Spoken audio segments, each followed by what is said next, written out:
வலங்கைமான் பாடைக்காவடி திருவிழா.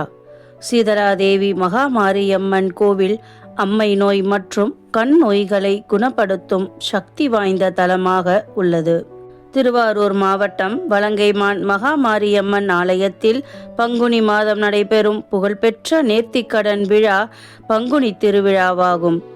நோயிலிருந்து குணமடைந்த பக்தர்கள் உயிருடன் இருக்கும் போதே பாடை மீது படுத்து ஊர்வலமாக வந்து அம்மனை தரிசித்து புத்துயிர் பெற்றதாக வேண்டிக் கொள்ளும் வினோத மற்றும் பக்திமிக்க திருவிழா இது.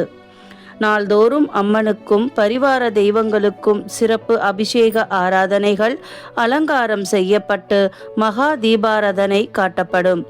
இரவு அம்மன் வீதியுலாவும் பல்வேறு சிறப்பு நிகழ்ச்சிகளும் நடைபெறும். வலங்கைமான் வரதராஜன்பேட்டை தெருவில் சுமார் 200 ஆண்டுகளுக்கு முன்னர் காத கவுண்டர் என்பவர் வசித்து வந்தார். அவர் மனைவி பெயர் கோவிந்தம்மாள். இருவரும் இறைபக்தி மிக்கவர்கள். காத கவுண்டர் விவசாய வேலை செய்வார். அவர் மனைவி பக்கத்து கிராமங்களுக்கு சென்று தின்பண்டங்கள் விற்கும் அங்காடி வியாபாரம் செய்து வந்தார். வியாபாரத்திற்காக புங்கஞ்சேரிக்கு கோவிந்தம்மாள் சென்றிருந்தார். அன்று வெள்ளிக்கிழமை நல்ல வியாபாரம் நடந்தது.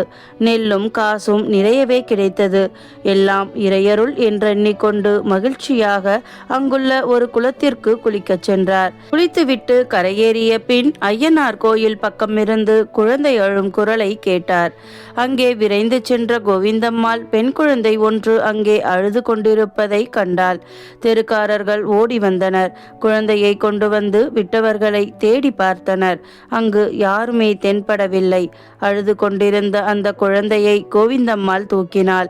குழந்தை அழுவதை மறந்து அழகாக சிரித்தது. அந்த குழந்தையின் அழகில் மயங்கிய அத்தெருவாசிகள் அனைவரும் அக்குழந்தையை தாமே வளர்க்க வேண்டும் என்று போட்டியிட்டனர்.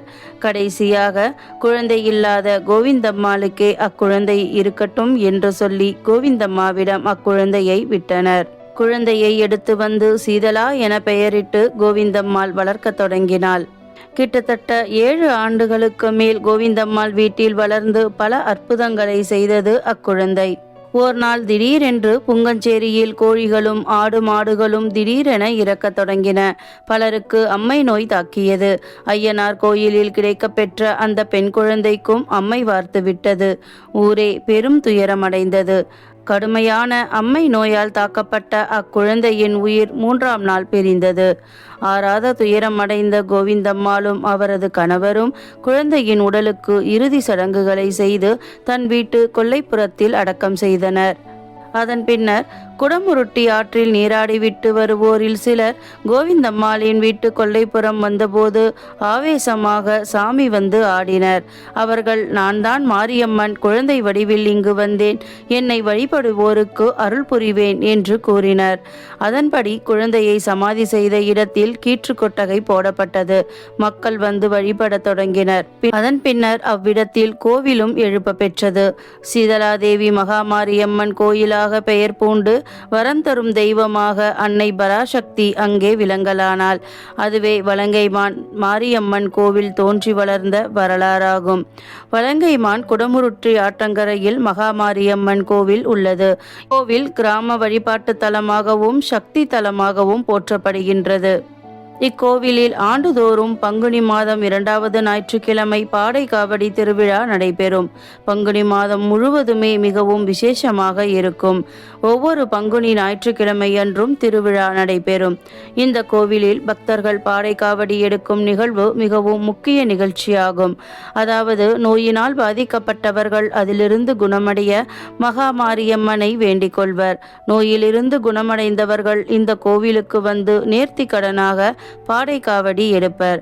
பக்தர்கள் கோவில் அருகே உள்ள குடமுருட்டி ஆற்றங்கரையில் இருந்து பச்சை ஓலை படுக்கையுடன் பச்சை மூங்கிலால் பாடை கட்டி இறந்தவரை போல படுக்க வைத்து இறந்தவருக்கு செய்யப்படும் அனைத்து இறுதி சடங்குகளையும் செய்வர். பின்னர் அந்த பாடை காவடியை அருகிலுள்ள குடமுருட்டி ஆற்று பகுதியிலிருந்து உறவினர்கள் 4 பேர் தூக்கி வந்து மகாமாரியம்மன் கோவிலை 3 முறை வலம் வந்து தங்கள் நேர்த்தி கடனை அம்மனுக்கு செலுத்துவார்கள். இந்த திருவிழாவில் பாடை காவடி, பால்குடம், பால் காவடி, பறவை காவடி, செடில் காவடி, தொட்டில் காவடி உள்ளிட்ட பல்வேறு காவடிகளை உள்ளூர் மட்டுமன்றி வெளிமாநிலம் மற்றும் பிற மாவட்டங்களை சேர்ந்த பக்தர்கள் எடுத்து வந்து அம்மனுக்கு நேர்த்திக்கடன் செலுத்துகின்றனர். மறுபிறவி அளிக்கும் மகா மாரியம்மனை நாமும் சென்று தரிசித்து வழிபடுவோம்.